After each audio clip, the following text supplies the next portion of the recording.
ओम कृष्णाय वासुदेवाय हरये परमात्मने प्रणतक्लेशनाशाय श्रीगोविन्दाय नमो नमः। गंगातरङ्गरमणीयजटाकलापं गौरी निरन्तरविभूषितवामभागं नारायणप्रियमनङ्गमदापहारं वाराणसीपुरपतिं भज विश्वनाथं वाराणसीपुरपतिं भज विश्वनाथम्। अत्र भवतां सर्वेषां स्वागतं वर्तते।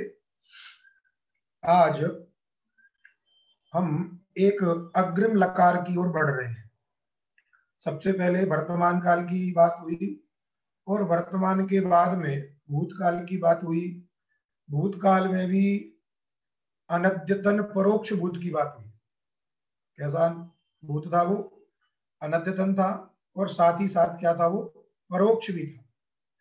अब जो सूत्र है ये सूत्र भविष्यत काल की चर्चा कर रहा है। और किस प्रकार के भविष्यत की चर्चा कर रहा है? तो अनद्यतन भविष्यत की चर्चा कर रहा है। अद्यतन और अनद्यतन के विषय में आपको स्पष्ट हो गया होगा। जो 24 घंटे का काल है उसी को हम अद्यतन शब्द से कहते हैं, और 24 घंटे से पहले का अथवा 24 घंटे के बाद का ये जो काल होगा उसको हम अनद्यतन कहेंगे। रात्रि के 12 बजे से लेकर के दूसरी जो रात्रि आएगी उसके पहले, उसको ऐसे समझे आप जो है इंग्लिश में आप लोग जानते हैं 12 AM से 11:59 PM तक ये जो काल है इस काल को अद्यतन कहते हैं। बात समझ में आई कि 12 AM रात को जब 12 बजता है तो AM हो जाता है नहीं? इसलिए वही 12 AM से 11:59 PM तक, क्योंकि 11:59 के बाद में सीधे 12 बजता है। ऐसा नहीं होता 11:60 नहीं होती है। समझे कि नहीं? आप कहोगे 60 मिनट की 60 सेकंड की 1 मिनट होती है, वो 11:60 हो जाए फिर। समझे कि नहीं?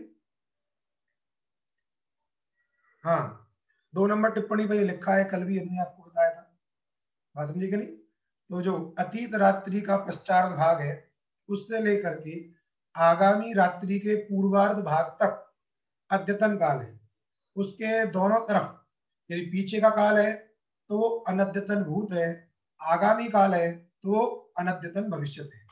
बात समझ में आ गई? तो ये जो सूत्र है अनद्यतने लुट, अनद्यतने लुट कैसा अनद्यतन? तो का भविष्यति अनद्यतन है।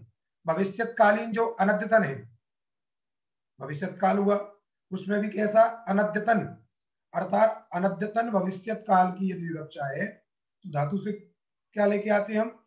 लुट लकार का प्रयोग करते हैं। जैसे कल पाठ होगा, तो जो कल पाठ होगा ये जो वाक्य है या होगा जो हम क्रिया बोल रहे हैं, ये क्रिया कैसी है? अनद्यतन भविष्यत की क्रिया है। क्योंकि आज रात्रि में जो 12 बजेंगे वहीं तक 11:59 तक ही केवल अद्यतन काल है। उसके बहिर्भूत जो भी काल है सब अनद्यतन है। इसलिए कल जो भी कार्य होने वाले हैं वे सभी कैसे हैं? अनद्यतन भविष्यत है। तो वहां पर लुट लकार का प्रयोग होगा। तो वहां पर आपको ये प्रयास करना चाहिए, जैसे हम बोले स्व पाठो भविष्यति, बोलते हैं सब लोग, प्राय सभी लोग यही बोलते हैं स्व पाठो भविष्यति। तो जो स्व पाठो भविष्यति का तात्पर्य है वहां आपको बोलना चाहिए स्व पाठो भविता, क्योंकि अनद्यतन भविष्यत काल में लुट लकार का प्रयोग होता है। ये पाणिनि जी का नियम। और जो आगे लकार आएगा लृट से च, वो केवल सामान्य भविष्यत में होता है। अभी आगे के 1 घंटे बाद पाठ समाप्त होगा तो वो भी भविष्यत काल है? 1 घंटे बाद जो समाप्त होगा तो ये कैसा हुआ? भविष्यत काल। तो वह भविष्यति समाप्तिर भविष्यति। बात समझे क्या नहीं? इसलिए देखिए श्लोक जो आता है रात्रिर गमिष्यति भविष्यति सुप्रभातम, रात्रिर गमिष्यति, तो वहां गमिष्यति क्रिया का प्रयोग किया है। क्योंकि शाम के समय पे जो कमल का पुष्प है वो बंद हो जाता है, उसी में भौरा बैठा है तो वो विचार कर रहा है रात्रि गमिष्यति।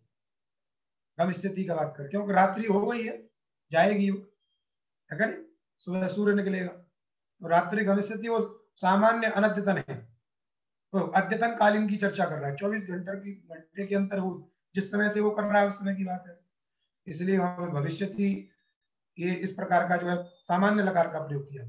बस तो क्या होना चाहिए, रात्र गंता, रात्रि गंता, गंता प्रयोग होने का मतलब। तो आपको ध्यान रखना है, जहां पर अनद्यतन भविष्यत काल होगा, अनद्यतन भविष्यत काल होगा, वहां पर पाणिनि जी के अनुसार लुट लकार का प्रयोग करना चाहिए। जहां सामान्य भविष्यत होता है, अद्यतन भविष्यत जो होता है, वहां पर लट लकार का प्रयोग किया जाता है, इसलिए भविष्यति सामान्य आगे बताया जाएगा, उससे लट लकार का प्रयोग होता है। और एक और बात आपको समझनी चाहिए, जैसे कोई कहता है कि ये काम कब करोगे, तो आप कह दो आज या कल, अद्य स्ववा, ऐसे आप प्रयोग करते हो आज या कल। तो जब आज या कल ये इस प्रकार का जब आप प्रयोग करते हो, तो वहां पर किस काल की क्रिया का प्रयोग करेंगे, अद्य स्ववा, आगे क्या क्रिया जोड़ोगे अब। तो जब इस प्रकार की विवक्षा रहती है, जहां अद्यतन कालीन अर्थात अद्यतन भविष्य भी बैठा हो और अनद्यतन भविष्य भी बैठा हो, दोनों की जहां चर्चा हो, जहां अद्यतन भविष्यत काल की भी चर्चा हो, तदबोधक कोई शब्द हो, और अनद्यतन भविष्यत काल का बोधक भी कोई शब्द होगा, तो वहां पर सामान्य भविष्यत का प्रयोग होगा। किसका प्रयोग होगा, सामान्य भविष्यत का, अर्थात अद्य स्व वा जो भी है कार्यम भविष्यति, तो वहां पर किस क्रिया का प्रयोग करेंगे आप, भविष्यति क्रिया का प्रयोग करेंगे, वह भविता का प्रयोग नहीं करेंगे। क्यों नहीं करेंगे भाई, आपने तो कहा है कि अनद्यतन में क्या होता है, लुट लकार का प्रयोग होता है, तो आपको बात समझनी है, अनद्यतने, अनद्यतन शब्द में, अनद्यतन शब्द में कुछ प्रविष्ट है, क्या प्रविष्ट है, तो अद्यतन किसको कहेंगे, जो आज अद्य भवम अद्यतनम, और अविद्यमान अद्यतन, अविद्यमानम अद्यतनम कालम यत्र तत् अनद्यतनम तस्मिन् अनद्यतने, इस प्रकार की जब हम बहुव्रीहि समास करते हैं, तो वहां पर अद्यतन का अभाव होना चाहिए। लुट लकार करने के लिए क्या होना चाहिए, अद्यतन का अविद्यमानता होनी चाहिए। लेकिन जब दोनों का शब्द प्रयुक्त होता है अद्य स्ववा, इस प्रकार का प्रयोग रहने पर वहां पर अद्यतन काल अविद्यमान नहीं है, विद्यमान है, क्योंकि अद्य भी बोल रहे हैं ना, अद्य स्ववा। तो जब अद्य शब्द का आपने प्रयोग कर दिया, तो अविद्यमानम अद्यतनम, इस प्रकार का जो बहुब्रीहि समास है वो उपपन्न नहीं होता है, इसलिए अद्य स्ववा जब आगे आपको कोई क्रिया प्रयोग करनी होगी, तो भविष्यत काल की क्रिया, भविष्यति इत्यादि लृट लकार की क्रिया का प्रयोग करेंगे। यदि केवल अनद्यतन काल है, अनद्यतन भविष्यत है, तो भविता शब्द का प्रयोग करेंगे, स्व पाठो भविता, षड्विंशति दिनांके ध्वजारोहण भविता, समझे कि नहीं, ध्वजारोहणम भविता ऐसा बोलेंगे। तो आप, हम प्राय सब लोग बोलते हैं ध्वजारोहणम तस्मिन् दिनांके भविष्यति, तो सामान्य लेकर के बोल देते हैं, लेकिन वस्तुता दृष्टि में क्या होना चाहिए, उधर भविता शब्द का प्रयोग होना चाहिए। आप समझेगा नहीं, इसलिए कुछ लोगों ने लकार घटा दिए, 5 ही लकार से अपना काम चला लेते हैं, तो उनको समझना पड़ेगा, अंतर है दोनों में। देखिए, अनद्यतने लुट, भविष्यति अनद्यतने अर्थे धातुर लुट स्यात्, भविष्यत अनद्यतन काल में अर्थ में धातु से लुट लकार का प्रयोग होता है। मान लीजिए आपकी भू धातु से इसी प्रकार के अनद्यतन भविष्य की विवक्षा है, तो भू धातु से लुट लगा लिया, भू लुट, और जितने भी पूर्व कार्य थे संज्ञादि करने के बाद एक वचन की विवक्षा में क्या कर देना है, आपको टिप कर देना है। लुट में केवल ल बचता है, उठावित, सर्वत्र इतने लकार हैं, उनमें से केवल ल बचता है, उस ल के स्थान पर प्रतिवादी आदेश होते हैं। बात समझ में आ गई, बार बार अगर हम न भी कहें तो आप समझ लेना। तो बन गया भूतिप, क्या बन गया, भूतिप, टिप में प्रकार की संज्ञा भूति। अब यद्यपि की तिंग की सबकी तो तिंग से सार धातुकम से सार धातु संज्ञा होती है, तो सामान्य सूत्र है, तिंग और सित की सार्वधातुक संज्ञा होती है, तो ये भी सार्वधातुक हो सकता है। लेकिन सूत्र है एक पहले सतासी लृ लटो, समझ गए? क्योंकि टिप की सार्वधातुक संज्ञा है और उस सार्वधातुक संज्ञा को मान करके कर्तरी सबसे सब प्राप्त है। कर्तरी सबसे क्या प्राप्त है? कर्त्रर्थक सार्वधातुक के परे रहने पर धातु से सप होता है। कर्त्रर्थे सार्वधातु के परे धातु सबसे, तो कर्त्रर्थक सार्वधातुक हो गया टिप, उसके परे रहने पर सब की प्राप्ति है। उसी सब को रोकने के लिए सूत्र है स्यतासी लृ लुटो। तो स्यतासी में दो प्रत्यय हैं, स्य और तासी। तो स्य स्यश्च, क्योंकि स्य पूरा दिया कारण दिया, तो स्यश्च और तासिच, तो द्विवचन का प्रयोग करेंगे तो स्यतासी,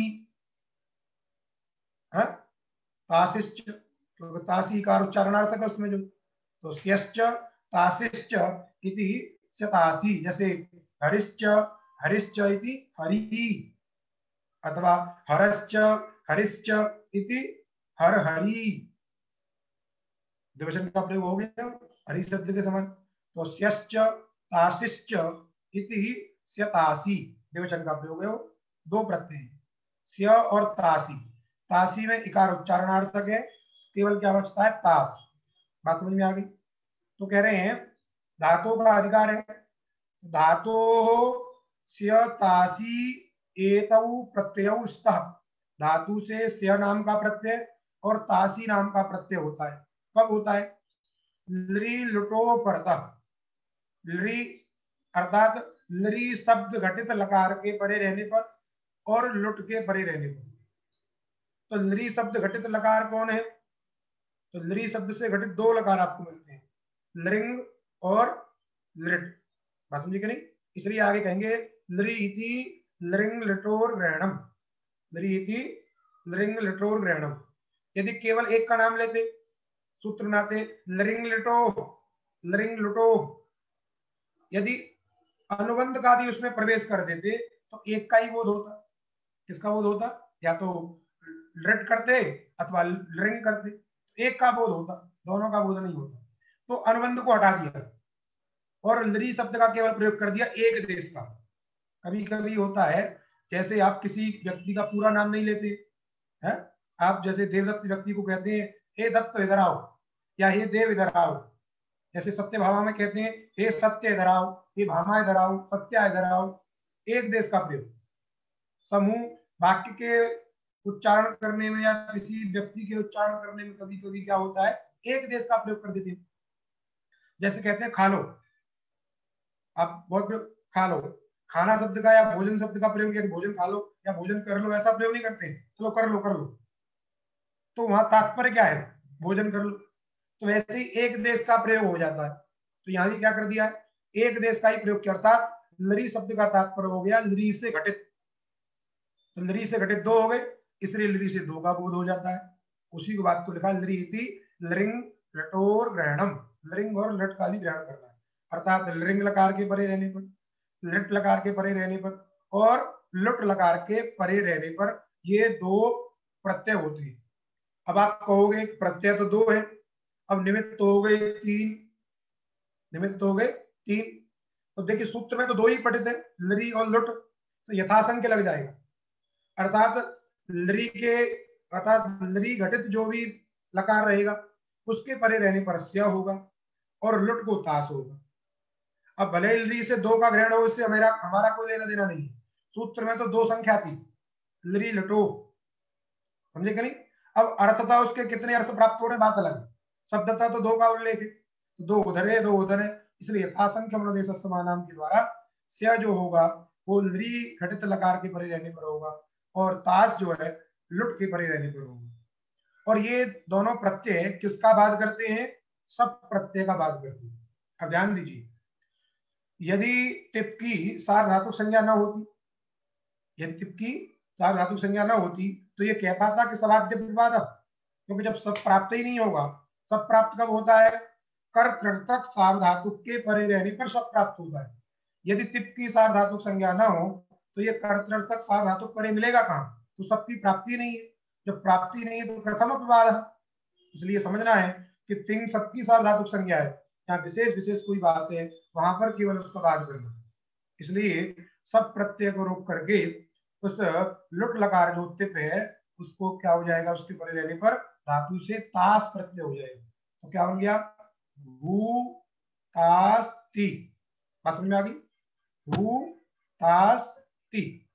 भूतास्ती करने के बाद अब आगे सूत्र आया आर्ध धातुकम शेष। आर्ध धातुकम शेष क्या कह रहा है, तिंग सिद्धभ्यो अन्य, क्योंकि पहले सूत्र था तिंग सिद्ध सार्वधातुकम, उसके बाद का सूत्र है आर्ध धातुकम शेष। उधर तिंग और सिद्ध की सार्वधातुक संज्ञा थी, तो शेष पदार्थ क्या हो गया, तिंग सिद्ध से अतिरिक्त तो शेष पदार्थ होगा। बात समझे कि नहीं, जैसे किसी समुदाय में से दो व्यक्ति का नाम ले दिया जाए, देवदत्त और यज्ञदत्त को 50-50 रुपए दे दो, बाकी को 100-100 दे दो, बाकी को कहने की जरूरत नहीं होती, शेष को 100 दे दो, तो शेष में सभी आ गए। तो वैसे ही यहाँ कह दिया कि तिंग और सिद्ध की सार्वधातुक संज्ञा होती है और शेष की आर्ध धातुक संज्ञा होती है, वही तो कह रहे हैं आर्ध धातुकम शेष, तिंग सिद्ध सार्वधातुकम आर्ध धातुकम शेष। अर्थात तिंग और सिद्ध से तिंग और सिद्ध से भिन्न, बात समझे कि नहीं। लेकिन जो नियम वहां था धातु से भेद होना चाहिए, वो नियम यहां भी लगेगा, धातु से भेद। इसलिए तिंग सिद्ध भयो अन्यो धातोरित विहित, धातुओं के अधिकार में आने वाले जो भी प्रत्यय हैं उन प्रत्ययों की आर्ध धातुक संज्ञा होती है। बात समझे कि नहीं, तिंग सिद्ध से भिन्न धातु से विहित प्रत्ययों की आर्ध धातुक संज्ञा होती है। तो देखिए जो तास प्रत्यय है, जो हमने अभी प्रत्यय किया था तास, ये तिंग नहीं, सिद्ध भी नहीं है, इसलिए तिंग सिद्ध से भिन्न है और धातु को उद्देश्य करके आया, धातु को, क्योंकि कहता है शतासी ललटो धातो शतासी प्रत्यय उत्सव, इसलिए धातु से हो, धातु को उद्देश्य करके आया है। अतः इस तास प्रत्यय की क्या हो गई, आर्ध धातुक संज्ञा, क्या हो गई, आर्ध धातुक। और जैसे ही आर्ध धातुक हुआ तो सूत्र लग जाएगा आर्ध धातुक बलादि, लग गया, क्योंकि तास जो प्रत्यय है ये बलादी है, आर्ध धातुक संज्ञा तो हो ही गई इसकी आर्ध धातुकम शेष के द्वारा, और ये वल प्रत्याहार बोध्य वर्ण इसके आदि में है, वल प्रत्याहार में तो आ गया, तो वर्ण आदि में, इसलिए बलादी आर्ध धातुक हो गया तास। उस तास को क्या हो जाएगा, इट का आगे, इट टित है, इसलिए उस तास का आद्यवयव होगा, उस तास का क्या होगा, आद्यवयव, इसलिए बन गया भू ई तास्ति, भू ई तास्ति। इतना करने के बाद में अब ई की भी आर्ध धातुक संज्ञा हो जाएगी, बात समझे कि नहीं, क्योंकि तास जब आर्ध धातुक है, तास क्या है, आर्ध धातुक है, उसी तास को आगम हुआ है किसका, इट का, तो यदागमास तद्गुणी भूतास तद्ग्रहणेन गृह्यन्ते, जिसको उद्देश्य करके आगम होता है, वो जो आगम पदार्थ है, आगम जो व्यक्ति है वो आगमी का अवयव हो जाता है, जिसको उद्देश्य करके आ जाता है उसी का अवयव बन जाता है, बात समझे कि नहीं। तो ताश को उद्देश्य करके ई आया था, अर्थात ताश का ही अवयव बन गया, तो जो ई ताश है ये पूरा समुदाय अब क्या हो गया, आर्ध धातुक हो गया, क्योंकि उसी का अवयव है।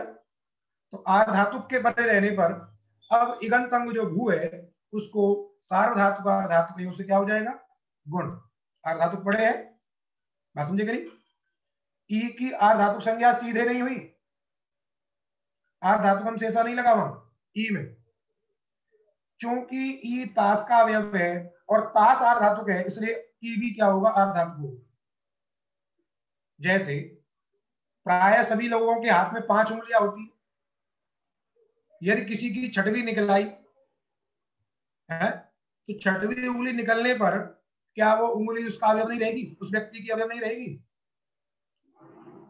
अरे उसको काटेंगे तो दर्द तो होगा ही, क्यों, वो उसका अवयव है।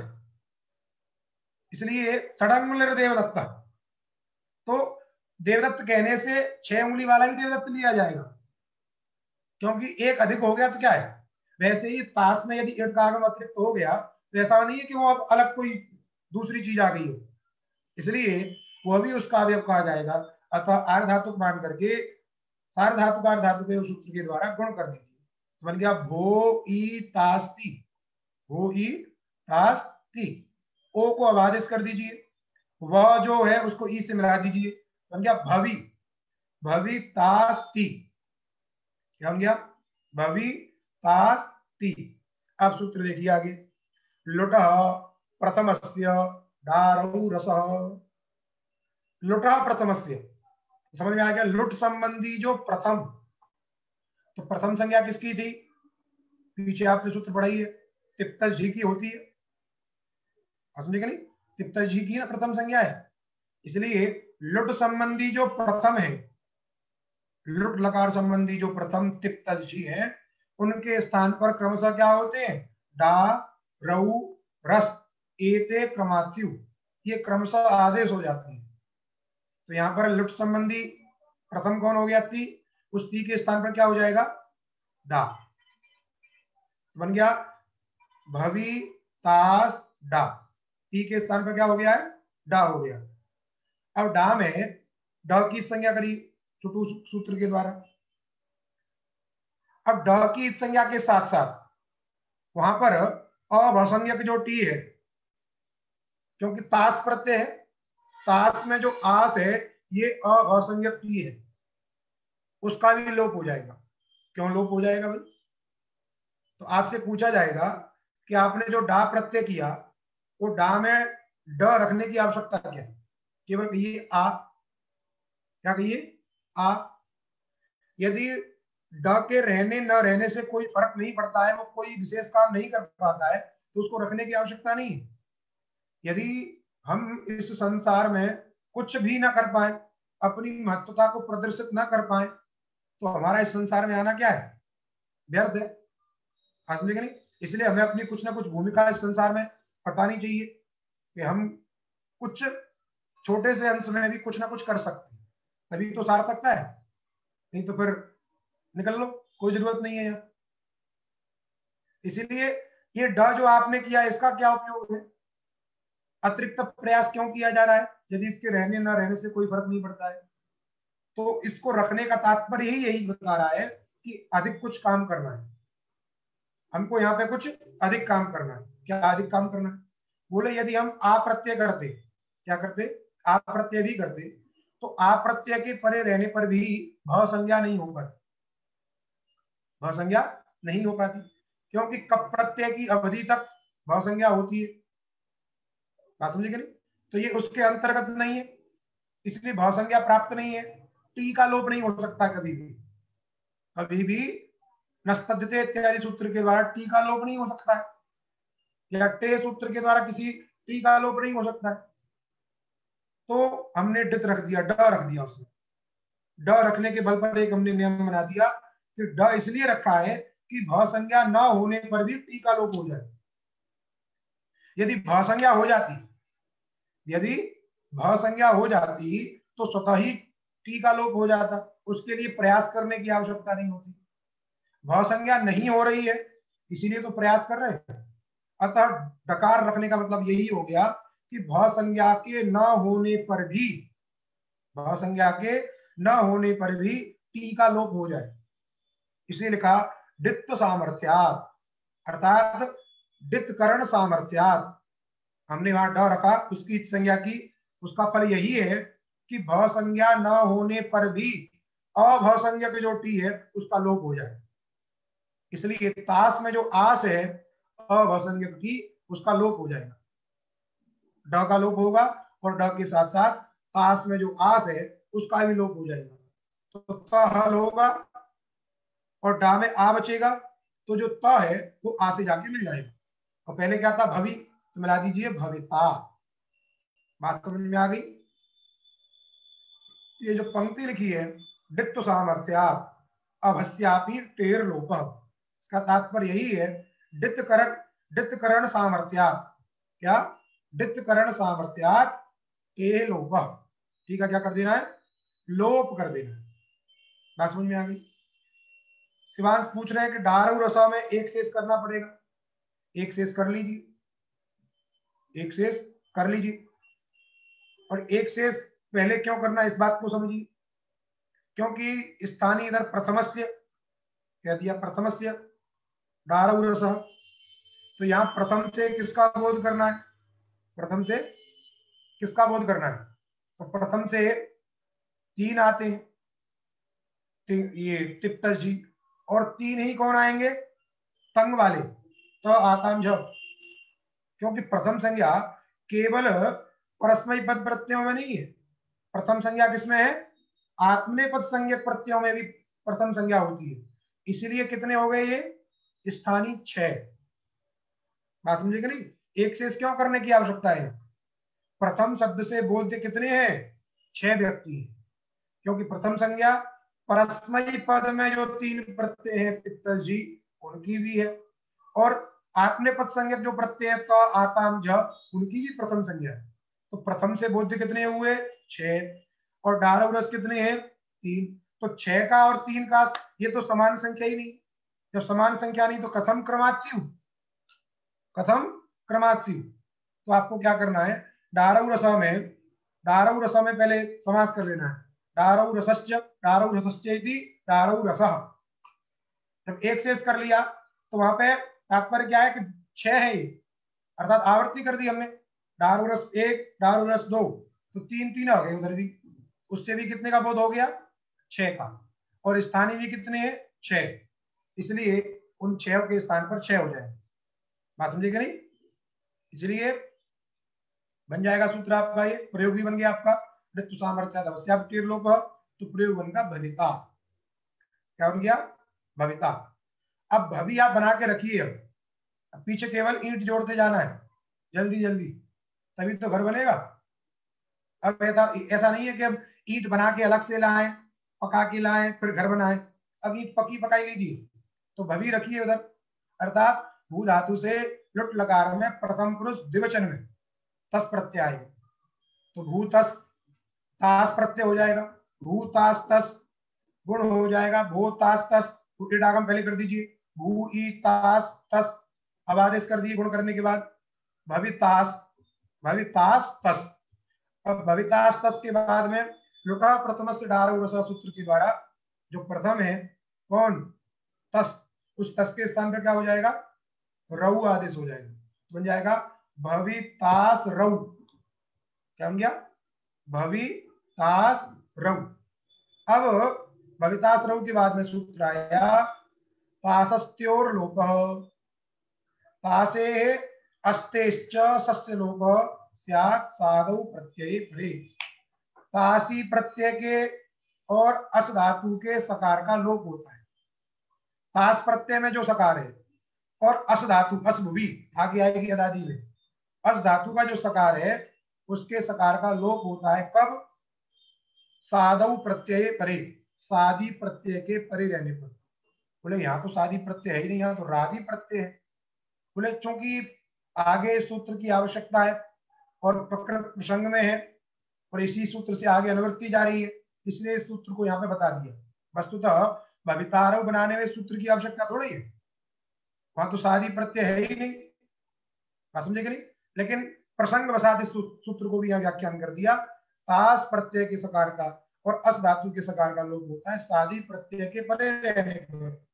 फिर वही सूत्र की अनुवृत्ति ला करके रिच राधु प्रत्यय तथा यथा साधु प्रत्यय कार्यम भवति तथैव राधु प्रत्यय कार्यम भवति। जिस प्रकार सादी प्रत्यय के परे रहने पर तास प्रत्यय के सकार का और अस धातु के सकार का लोप होता है, वैसे ही राधि प्रत्यय के परे रहने पर भी तास के सकार का और अस धातु के सकार का लोप होता है। तो भवितास रऊ, इस स्थिति में रऊ राधि प्रत्यय, राधि प्रत्यय के परे रहने पर तास के सकार का लोप कर दीजिए, तो क्या बन गया, मिला दीजिए भवितारऊ। क्या बन गया, भवितारऊ।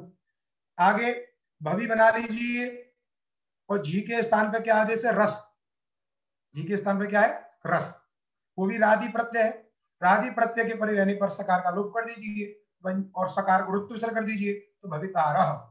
तो प्रथम पुरुष में आपके प्रयोग बन गए भविता, भवितारऊ, भवितारह। बात समझ में आ गई। अब आइए मध्यम पुरुष में। मध्यम पुरुष में क्या है, भवितास बना लीजिए, इतना तो बन ही जाएगा, भवितास सिप, भवितास सिप, सिप में पकार की संज्ञा कर दीजिए, भवितास सी। अब तासस्ते और लोप, शादी प्रत्यय हो गया सिप। अब शादी प्रत्यय के बने रहने पर तास के सकार का लोप हो गया, तो क्या बन गया? भवितासी बन गया, भवितासी। भवितास्थ, अब द्विवचन में भवितास थस, भवितास थस मिला देना है और थस के सकार को वृत्त विसर्ग कर देना है, भवितास्थ। ठीक, और बहुवचन में थ प्रत्यय आएगा, सिर्फ थस थ, तो वहां पर कोई काम करना ही नहीं है, तो वहां पर भी भवितास्थ। अंतर्वश एक विसर्ग है, एक में विसर्ग नहीं है, भवितास्थ और भवितास्थ। मिप में पकार की संज्ञा है, बाकी भवितास ऐसे का ऐसा है, भवितास्मी। वस में सकार को वृत्त विसर्ग कर देना है, भवितास्व, और मस में भी वही कर देना है, भवितास्म। एक बार आप प्रयोग बोल लीजिए जितने भी हैं, भविता, भवितारौ, भवितारः, भवितासी, भवितास्थः, भवितास्थ, भवितास्मि, भवितास्वः, भवितास्मः। इस प्रकार ये आपके लुट लकार के प्रयोग हो गए, अनद्यतन लुट के जो।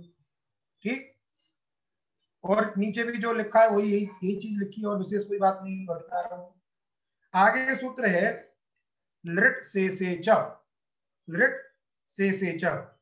शेष अर्थ की व्याख्या क्या है? क्यों? क्योंकि भूतकाल में एक लकार का प्रयोग कर दिया, भविष्य अनद्यतन के लिए एक कर दिया, तो बचा क्या? अद्यतन भविष्यत, सामान्य जो भविष्यत है वही बचा, इसलिए सामान्य भविष्यत, उसमें अद्यतन शब्द जोड़ा नहीं, क्योंकि अवशिष्टत्व, जब अनद्यतन के लिए लुट लकार है तो अनद्यतन से अतिरिक्त कौन सा काल बचा है? अद्यतन ही बचा है। इसलिए भविष्यत अर्थात धातु लृट, जो सामान्य भविष्यत काल है, उसकी विवक्षा रहने पर धातु से क्या करते हैं हम? लृट लकार का प्रयोग करते हैं। और एक और क्या बात की उन्होंने? क्रियार्थायाम क्रियायाम सत्याम असत्याम व। पहले क्रियार्था क्रिया क्या होती है? क्रियार्था क्रिया का तात्पर्य है एक क्रिया के लिए दूसरी क्रिया, समझेगी? एक क्रिया को सिद्ध करने के लिए कोई दूसरी क्रिया करे। जैसे आप मांग करते हो कि मुझे लैपटॉप मिलेगा तभी पढ़ूंगा मैं, एक क्रिया की सिद्धि के लिए दूसरी क्रिया है। मैं स्कूल पढ़ूंगा तो जाऊंगा, या स्कूल नहीं जाऊंगा तो घर पे काम करूंगा, जो भी बात हो, एक शर्त जो जोड़ देते हैं, और ये काम होगा तब मैं ये काम करूंगा। तो एक क्रिया की सिद्धि के लिए जब दूसरी क्रिया को वहां रखा जाता है, उसको बोलते हैं क्रियार्था क्रिया। क्रिया अर्थ प्रयोजनम यस्यासा, क्रिया ही प्रयोजन है जिस क्रिया का। खाऊंगा तो जाऊंगा, पढ़ूंगा तो जाऊंगा, पहले सोऊंगा तब आपका काम करूंगा, सोऊंगा तो करूंगा। तो इस प्रकार की जो क्रिया, दूसरी क्रिया जो होती है, वो क्रिया क्या होती है? क्रियार्था क्रिया। तो जैसे ये भी बात हो सकती है कि पढ़ूंगा तो जाऊंगा, पठिष्यामि गमिष्यामि, ऐसा यदि प्रयोग करना चाहे तो एक क्रिया रहे, उसके साथ साथ दूसरी भी क्रिया रहे, उसी को क्रियार्था क्रिया कहेंगे। तो यहां पर ये कह रहे हैं क्रियार्था क्रिया हो अथवा ना हो, होगा क्रियार्था क्रिया होगी तब भी लट लकार का प्रयोग होगा भविष्यकालीन यदि क्रिया है, और यदि नहीं है तब भी जो है भविष्यत काल में लट लकार का प्रयोग होगा। पठिष्यामि गमिष्यामि, यदि ये इस बात को आपको कहना है, अर्थात भविष्यकालीन ही क्रिया होंगी दोनों, लेकिन यदि दो क्रिया है वहां पर, एक क्रियार्था क्रिया है तब भी लट लकार का प्रयोग होगा, नहीं भी है तब भी लट लकार का प्रयोग होगा।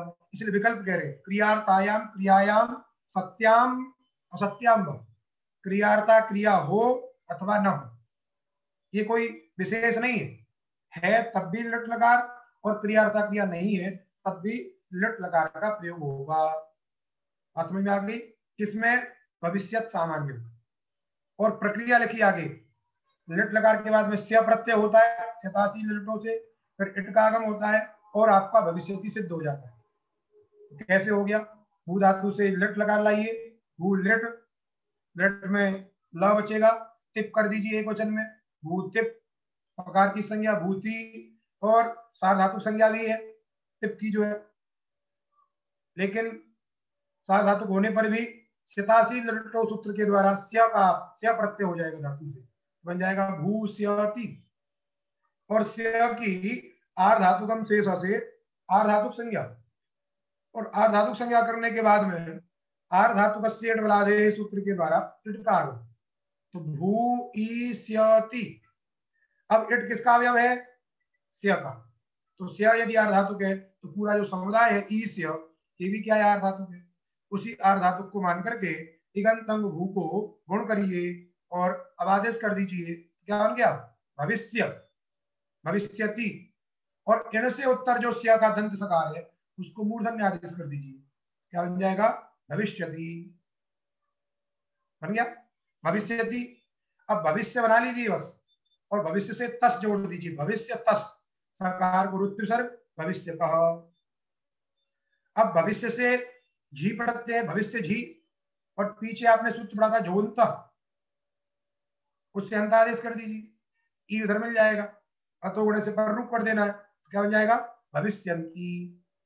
पीछे सूत्र पढ़ा ना, यस्यन्तादेशस्य प्रत्यावयवस्य यस्य अंतादेश, ज को अंत कर देना है, ई मिल जाएगा तो अंति बन जाएगा, और स्य के अ और अंति का महत्व गुणे पर रूप कर दीजिए, हटा दीजिए, बन गया भविष्यन्ति। भविष्यति, भविष्यतः, भविष्यन्ति। भविष्यसि, सिप में भविष्य बना लीजिए, सिप है प की संज्ञा, भविष्यसि। भविष्यथ, थस में जो है सकार को रुत्व सर्ग कर देना है, भविष्यथ, भविष्यथ। भविष्यामि, भविष्यामि अतो दीर्घो यही, भविष्य मिप, भविष्य मिप, और अतो दीर्घो यही सूत्र के द्वारा अदंत अंत को दीर्घ कर दीजिए, बन जाएगा भविष्याम। वैसे ही भविष्यावह, यहाँ पर भी दीर्घ कर देना है, सकार को रुत्व सर्ग कर देना है, भविष्यावह। और भविष्यामह, यहाँ पर भी दीर्घ कर देना है और सकार को रुत्व विसर्ग कर देना है। बात समझ में आएगी नहीं?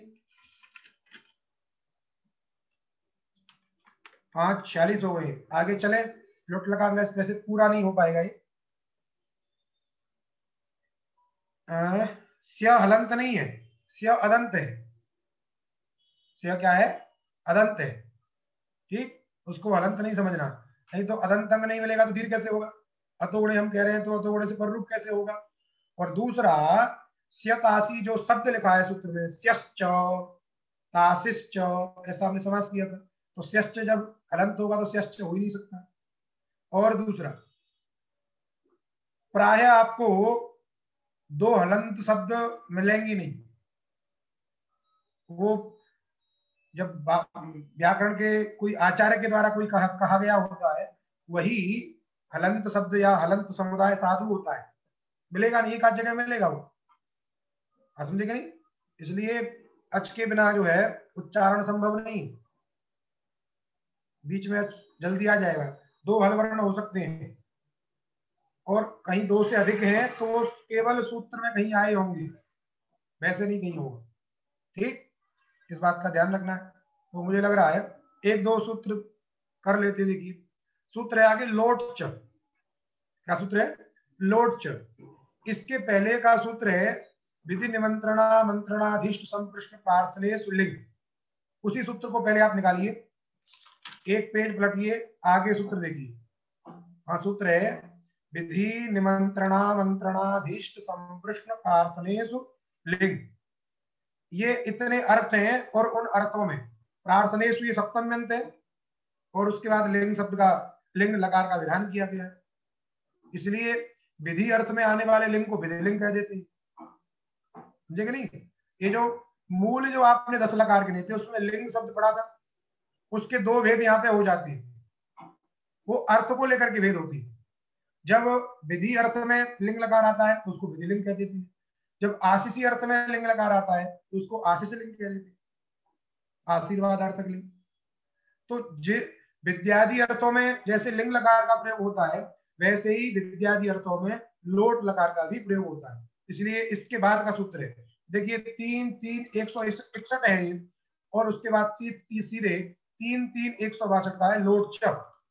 तो पहले विद्यादि अर्थों को आप समझेंगे। विद्यादि अर्थ क्या है, विधि किसे कहते हैं? विधि शब्द का अर्थ होता है प्रेरणा। विधि शब्द का अर्थ क्या होता है? प्रेरणा। अर्थात किसी को आपने कह दिया कि आप ये काम करिए, किसी को प्रेरित कर दिया, वो काम करने लग गया, तो ये क्या होती है? एक तरीके से प्रेरणा, प्रेरित करना, समझे कि नहीं? किसी को उसका फल बता दीजिए कि ऐसा करने से ऐसा होता है? भगवान शंकर का अभिषेक करने से यदि किसी की जड़ बुद्धि हो, मंद बुद्धि हो, समझ में कम आता हो, या स्मृति कमजोर हो, तो उसको क्या करना चाहिए? शक्कर से भगवान शंकर का अभिषेक करना चाहिए, समझे कि नहीं? जल में शक्कर मिला करके भगवान शंकर के ऊपर चढ़ाए, अभिषेक करे, तो उसकी बुद्धि तीक्ष्ण हो जाती है। तो जब हमने ऐसा बोल दिया, अब इस बात को समझ करके किसी ने अभिषेक कर लिया, तो वो क्या हो गई? प्रेरणा। विधि माने प्रेरणम। इसके बाद में, विधि के बाद में आता है निमंत्रण। निमंत्रण शब्द का प्रयोग आप बहुत सुनते होंगे, आपका हमारे यहाँ निमंत्रण है, समझे कि नहीं? न्योता, क्या बोलते हैं उसको? न्योता। तो निमंत्रण, और एक शब्द का और प्रयोग होता है आमंत्रण। आप हमारे यहाँ सादर आमंत्रित हैं। तो निमंत्रण और आमंत्रण में थोड़ा सा अंतर है। निमंत्रण में मतलब होता है कि आना ही है, निश्चित। निमंत्रणम नियोगकरणम, अर्थात निश्चित रूप से आपका संबंध वहां होना चाहिए, आपको आना ही है, काम नहीं चलेगा आपके आए बिना। वो हो गया निमंत्रण। एक हो गया आमंत्रण, आप आमंत्रित हैं। आमंत्रित है का मतलब क्या है? यदि आप फालतू हैं, आपके पास समय है, तो आ जाइए, और यदि आपका कोई पर्सनल काम है, आप उसके बिना काम किए बिना नहीं रह सकते, तो अपने घर रहिए। जो कहावत है ना, आओ तो स्वागतम, जाओ तो भीड़ कम, तो वही वाला ये आमंत्रण है। आ जाएंगे तो हम आपका स्वागत करेंगे, नहीं आएंगे तो कोई आवश्यकता भी नहीं, आपके बिना काम नहीं बिगड़ेगा। तो वो शब्द है आमंत्रण।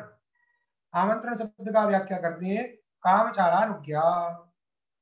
ये आने वाले व्यक्ति के ऊपर निश्चित रहता है कि वो आएगा कि नहीं आएगा, उसकी इच्छा पर निर्भर है।